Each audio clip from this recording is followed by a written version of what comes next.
cars that exactly, quickly. Yeah. you know, and even still now, I still think 2035, how?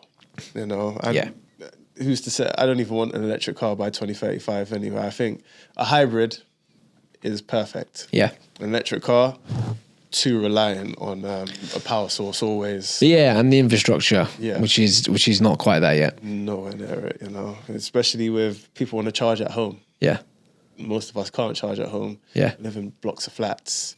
If you live in a block of flat, you'd have to share chargers with multiple people. Don't really want to do that. Exactly. Yeah. Everyone wants to charge their car at night. Yeah, exactly. It's just not going to work. Someone's got to go and take their car off at 2 Everyone's gonna fight over the cheaper nightly rates. So they need to figure that one out. But I do want to start investing more in silver because it is cheap.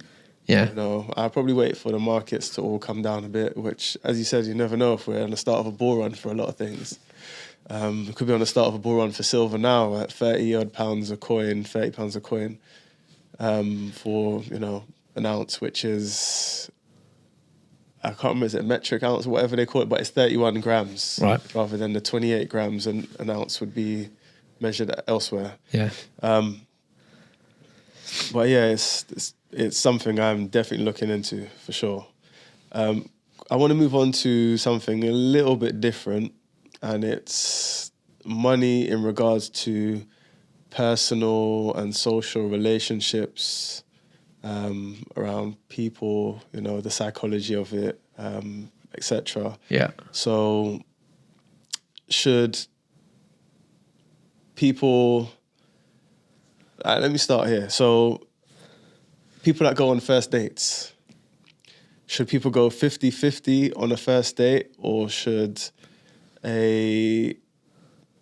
one person take care of the whole bill? How does a person in finance see those sort of financial decisions? Like, what do you... God, it's a tough question. Yeah.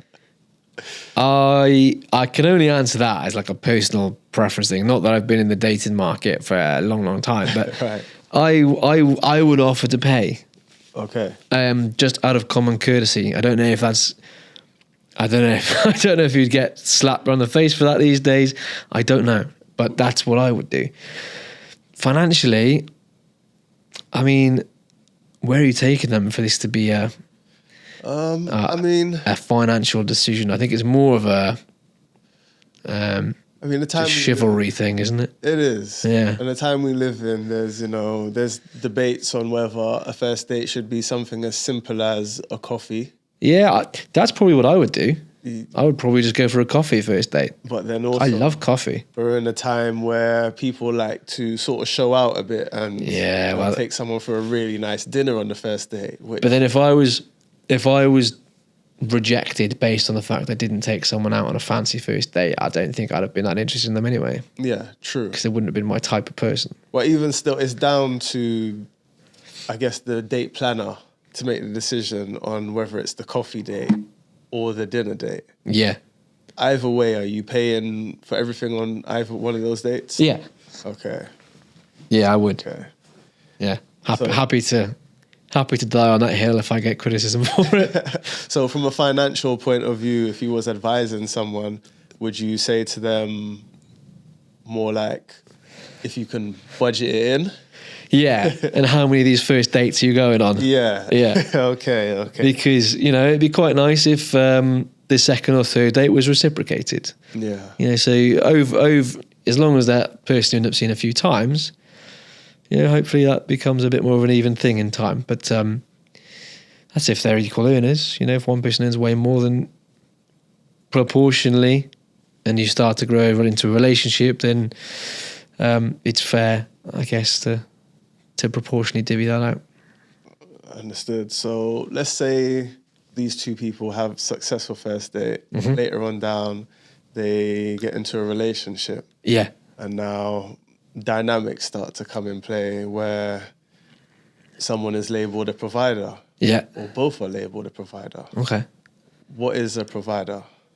A provider is someone who earns enough money to pay for all of, or certainly a good chunk of, the general household bills and costs. So your You're providing for the household. You're providing food. You're providing warmth. You're providing shelter, and you're doing that by going out and earning a living.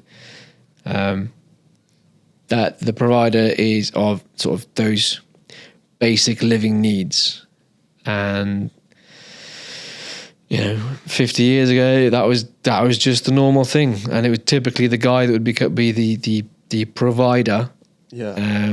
And the partner, the mother, would be the nurturer of the family and would raise the family, and they had set roles. It's very different now. There's a complete there's no playbook really.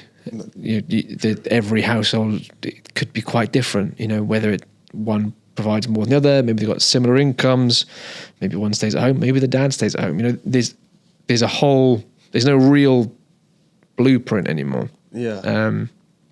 So where we're at now in this day and age, where typically, as you say, 50 years ago, it was more down to there was more oppression against women, or women was not able to be in high-paying roles in certain places, or they were only limited to a certain job.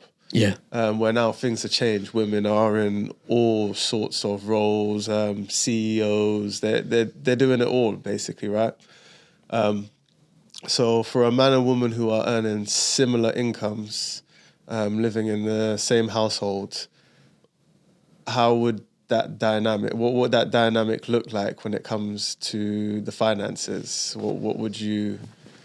How would you like, or how would you see things done when it comes to paying bills, when it comes to providing for the household? If they're fairly similar income and they're both on board to contribute equally, which I assume they would be if they're similar income, that seems fair. It does seem fair, yeah. Then, you'd contribute 50-50. Might be sensible to have a joint account just to cover off house bills and food and things like that, so that there's a combined pot that can be used for anything that they would both benefit from. And then outside that, one might spend a bit more themselves than the other, but that's their own money. So you would even... One might be more of a saver, one might not be. So that's just something to muddle through as a couple. Yeah. So a couple, when you say couple there, we're talking... Because you said combining finances with a joint account. Is that a married couple when you say combining the finances, or? I think if you're cohabiting. Okay. Because if you're both living together, you're both sharing the bills, you're both sharing the food, you're both sharing the energy bills and consumption, broadband.